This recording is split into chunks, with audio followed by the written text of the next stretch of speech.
سوالی پیدا نمیشه که یک کسی که پیروکار ابو عبدالله علیه السلام باشه و بینماز هم کسته باشه، بینمازی هم باشه و نماز نخوانه. او شخصی که او صحابی با وفای ابو عبدالله علیه السلام در روز عاشورا در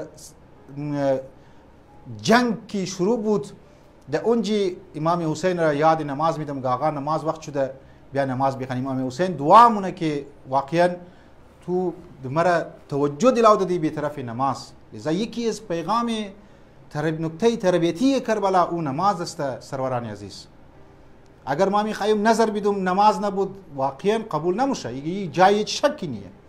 اگر ما میخوایم برای عزاداران ابو عبدالله علیه السلام زحمت بکشیم، کمک کنیم اینها را از هر لحاظ، لیکن اگر ما نماز نخوانیم اینها تمام بیفایده است. روایات سری است که نماز را ستون دین قرار داده، پایه های دین که است قرار داده. اگر ستون نباشه، پایه ها نباشه، چت که است خود یک جای گرفته نمیتونه. چت موپره، اصلا چت بغیر ستون بی معنی است، اصلا چت به وجود نمایه، اصلا چت جور نموشه بغیر که است نماز. امام علی علیه السلام میفرماید اوصیکم بالصلاة و حفظها فانها خیر العمل و هی عمود الدین.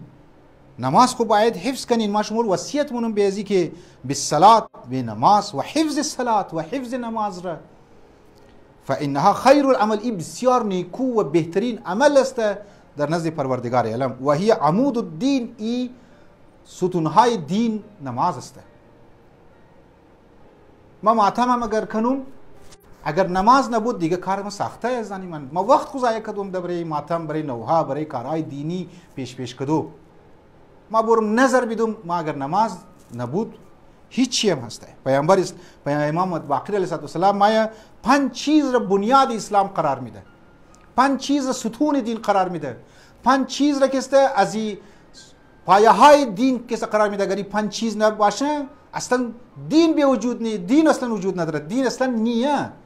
لذا چی میگه؟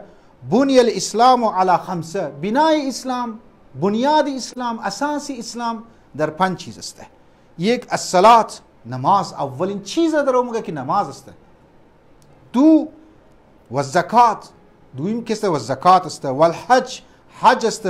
و صوم، روزه است. و الولایه است که ولایت علی علیه السلام و ولایت ائمه اطهار، اینها ستون های دین است و اینها لازم و ملزوم یک دیگه خوسته.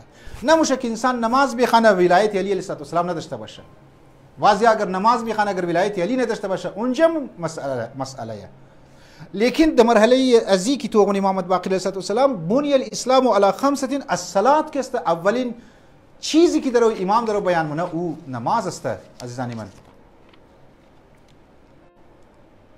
چطور میشه که یک جوان و یک عزادار ابو عبدالله علیه السلام که در واقعه را و حادثه را میشنوه که در از او میدان سخت کارزار و جنگ و با تیرها در بارش میشه طرف خیمه ها و طرف فوج امام حسین علیه السلام، امام در نماز میخوانه و چندین نفر سپر جور میشه و نماز کو تا که امام نماز کنه و جان به جانان تسلیم مونن، شهید میشن.